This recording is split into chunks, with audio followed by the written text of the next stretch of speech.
निशुम्भ शुम्भ गर्जनी प्रचण्ड मुण्डखण्डिनी वने रणे प्रकाशिनी भजामि विन्ध्यवासिनी।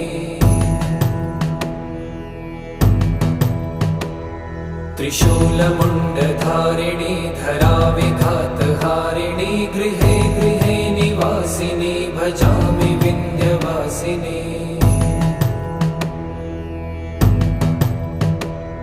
दरिद्र दुःखहारिणी सदा विभूतिकारिणी वियोगशोकहारिणी भजामि विन्ध्यवासिनी।